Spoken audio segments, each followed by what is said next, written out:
चलिए बच्चों, आज हम पढ़ते हैं कक्षा 10 के भौतिक विज्ञान का पहला पाठ प्रकाश। इसके पहले भाग में आप प्रकाश, उसकी परिभाषा, गुण और तमाम संबंधित परिभाषाएं पढ़ चुके हैं। अब इसके भाग 2 में देखिए हम आज क्या क्या पढ़ते हैं। आज हम पढ़ेंगे प्रकाश का परावर्तन, इससे संबंधित महत्वपूर्ण परिभाषाएं, परावर्तन के नियम, परावर्तन के प्रकार, दर्पण और उसके प्रकार। अब दर्पण में आपका आता है समतल दर्पण, गोलीय दर्पण। गोलीय दर्पण भी 2 प्रकार का होता है, अवतल दर्पण और उत्तल दर्पण। अब आपका पहला हेडिंग है प्रकाश का परावर्तन। तो पहले हम जानते हैं परावर्तन।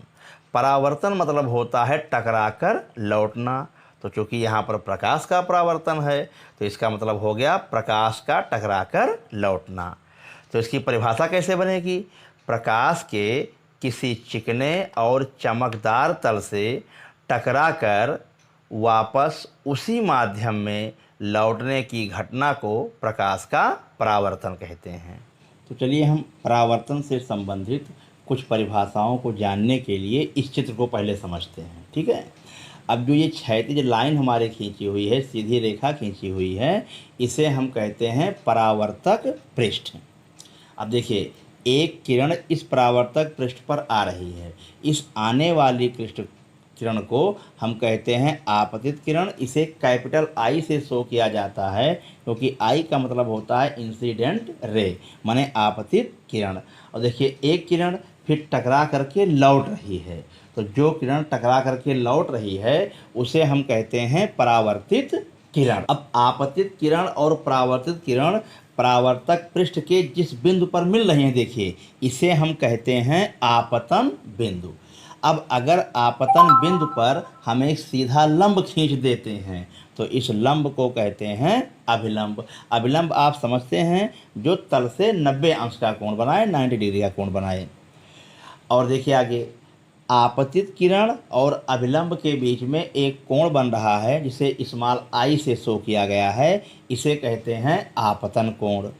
दाहिनी तरफ देखेंगे हम, परावर्तित किरण भी अभिलंब के साथ कोण बना रही है, इस कोण को हम कहते हैं परावर्तन कोण। तो चलिए अब हम कुछ परिभाषाओं पर ध्यान देते हैं। अब पहली परिभाषा हमारी है आपतित किरण। आपतित किरण की परिभाषा क्या लिखेंगे? वह प्रकाश किरण जो समतल पृष्ठ पर आकर टकराती है उसे आपतित किरण कहते हैं। अगला है परावर्तित किरण, रिफ्लेक्टेड रे भी कहते हैं इंग्लिश में। वह प्रकाश किरण जो समतल पृष्ठ से टकराकर उसी माध्यम में लौट जाती है उसे परावर्तित किरण कहते हैं।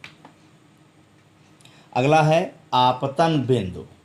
आपतित किरण परावर्तक पृष्ठ के जिस बिंदु पर टकराती है उस बिंदु को आपतन बिंदु कहते हैं। इसके आगे है अभिलंब। अभिलंब क्या है? आपतन बिंदु से पृष्ठ के लंबवत खींची गई रेखा को अभिलंब रेखा कहते हैं या अभिलंब कहते हैं, जो भी चाहे आप कह सकते हैं।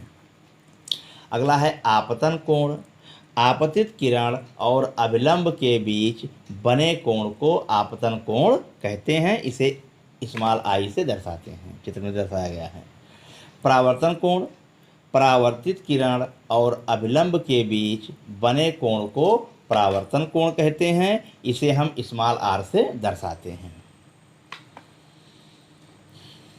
अब चलिए देखिए, इस चित्र को एक बार फिर देखिए, क्योंकि हमें जानना है प्रकाश के परावर्तन के नियम। और प्रकाश के परावर्तन के 2 नियम होते हैं, तो उस 2 नियम को हम इस चित्र में समझेंगे। अब चित्र में देखिए आप, आपतित किरण, परावर्तित किरण और अभिलंब तीनों देखिए एक ही आपतन बिंदु पर मिल रहे हैं। तो इसी प्रकार से पहला नियम बन जाएगा, आपतित किरण, परावर्तित किरण और अभिलंब तीनों एक ही बिंदु पर या एक ही तल में होते हैं।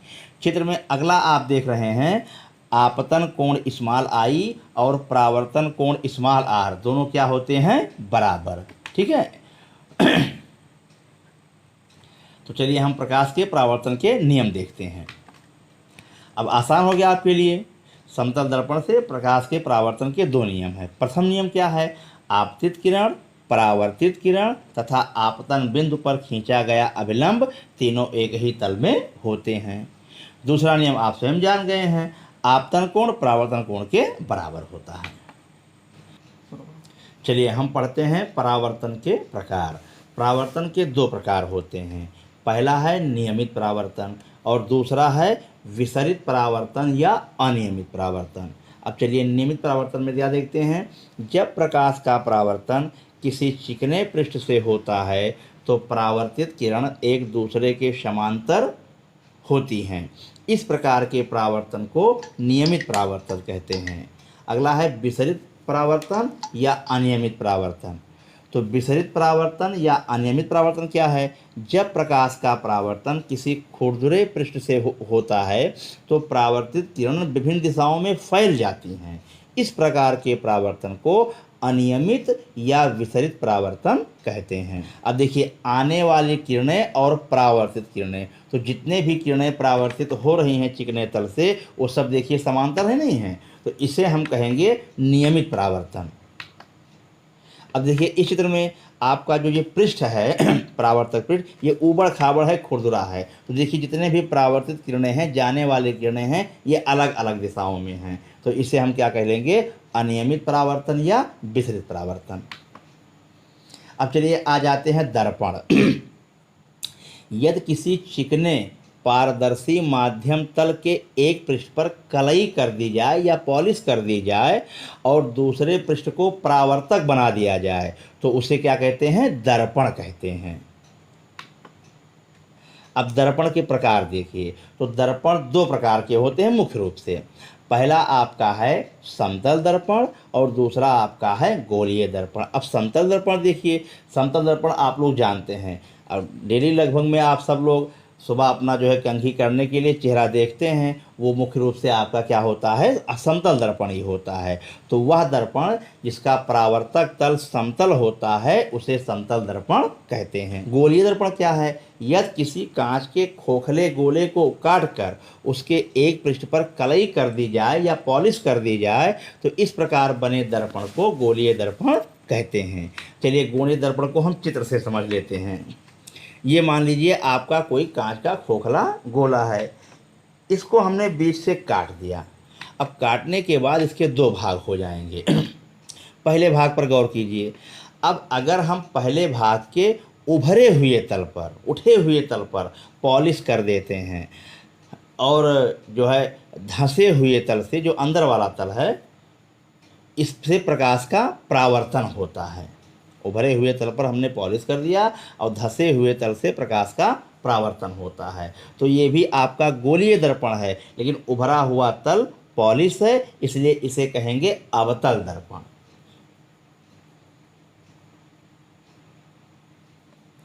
चलिए इसके दूसरे भाग पर भी हम गौर कर लेते हैं। अगर इसके धंसे हुए तल पर हम पॉलिश कर देते हैं, ठीक है, धंसे हुए तल पर हमने पॉलिश कर दिया है और जो है उभरे हुए तल से प्रकाश का परावर्तन होता है, तो ये भी आपका गोलीय दर्पण है। लेकिन कौन सा दर्पण है, ये उत्तल दर्पण है। तो गोलीय दर्पण दो प्रकार के होते हैं, अवतल दर्पण और उत्तल दर्पण। अवतल दर्पण अभी आपने चित्र में देखा है, वह गोलीय दर्पण जिसके उभरे हुए तल पर पॉलिश किया रहता है उसे अवतल दर्पण कहते हैं।